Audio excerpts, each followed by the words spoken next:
नमस्कार. विदर्भ हे नाव ऐकल्यावर आपल्या डोळ्यासमोर काय येतं? संत्री, कापूस, वाघ, बरोबर. पण या सगळ्याच्या पलीकडे विदर्भाची एक वेगळी ओळख आहे, जी लपलेली आहे आकड्यांमध्ये. आज आपण 2011च्या जनगणनेतून विदर्भाची हीच लोकसंख्याशास्त्रीय कहाणी उलगडणार आहोत. यातून आपल्याला या प्रदेशाच्या सामाजिक आणि आर्थिक स्थितीबद्दल खूप काही समजून घेता येईल. तर आजच्या आपल्या चर्चेचा प्रवास कसा असेल ते पाहूया. सगळ्यात आधी जनगणना म्हणजे नेमकं काय आणि ती का महत्वाची आहे हे समजून घेऊया. मग विदर्भाचे आकडे काय सांगतात ते बघू. त्यानंतर सामाजिक प्रगती, गाव-शहर रचना आणि शेवटी या सगळ्या माहितीच्या आधारावर विदर्भापुढची आव्हानं कोणती आणि पुढची वाटचाल कशी असू शकते यावर नजर टाकूया. चला तर मग सुरुवात करूया. आपण ज्या माहितीच्या आधारे हे सगळं विश्लेषण करणार आहोत ती माहिती येते कुठून? त्यासाठी भारतीय जनगणना काय आहे आणि विदर्भासाठी या माहितीचं नेमकं महत्त्व काय हे समजून घेणं खूप गरजेचं आहे. 2011मध्ये झालेली जनगणना ही आपल्या देशाची 15वी राष्ट्रीय जनगणना होती. आता हे फक्त आकडे गोळा करणं नाहीये, तर हा एका प्रकारे देशाचा आरसा आहे. विदर्भासारख्या प्रदेशात शाळा कुठे बांधायला हव्यात, दवाखान्यांची गरज कुठे जास्त आहे किंवा कोणत्या भागात रोजगार निर्माण करायला हवा हे ठरवण्यासाठी सरकारला ह्याच माहितीचा भक्कम आधार मिळतो. चला आता पुढे जाऊया आणि बघूया की या जनगणनेच्या आरशात आपला विदर्भ नेमका दिसतो कसा. सुरुवात करूया सर्वात मूलभूत आणि महत्त्वाच्या आकड्याने, विदर्भाच्या एकूण लोकसंख्येने.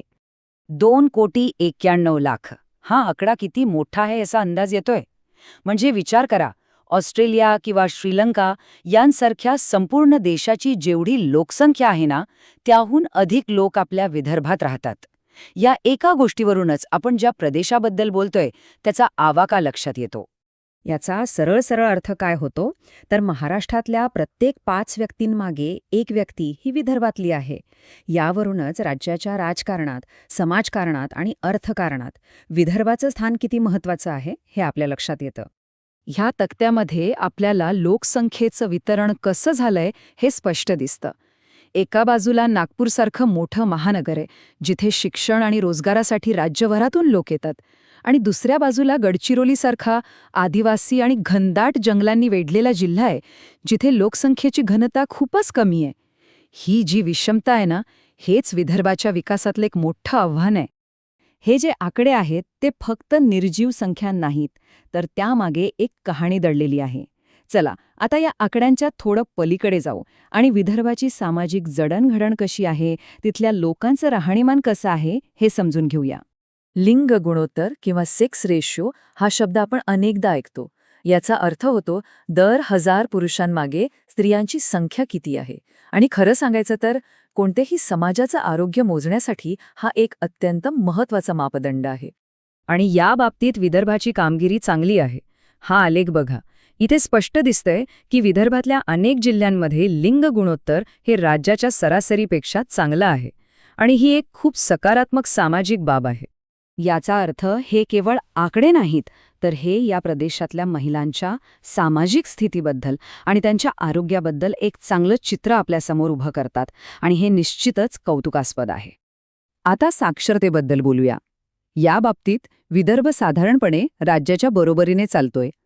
पण इथे एक गोष्ट लक्षात घेण्यासारखी आहे, ती म्हणजे शहरी आणि ग्रामीण भागातल्या साक्षरतेमध्ये अजूनही मोठी तफावत आहे.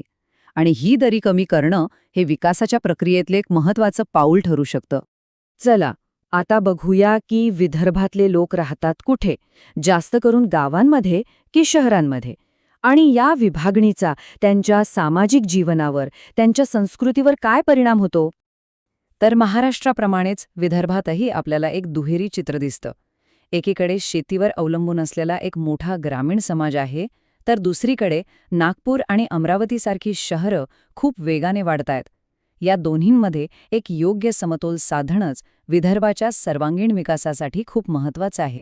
विदर्भाची धार्मिक रचनासुद्धा खूप वैशिष्ट्यपूर्ण आहे. इथे हिंदू धर्म बहुसंख्य असला तरी बौद्ध धर्मियांची संख्या लक्षणीय आहे, जवळजवळ 13%. याचं एक महत्त्वाचं ऐतिहासिक कारण म्हणजे नागपूरची दीक्षाभूमी. इथेच डॉक्टर बाबासाहेब आंबेडकरांनी आपल्या लाखो अनुयायांसोबत बौद्ध धर्माचा स्वीकार केला होता, आणि म्हणूनच नागपूर हे नवबौद्धांसाठी एका तीर्थक्षेत्राप्रमाणे आहे.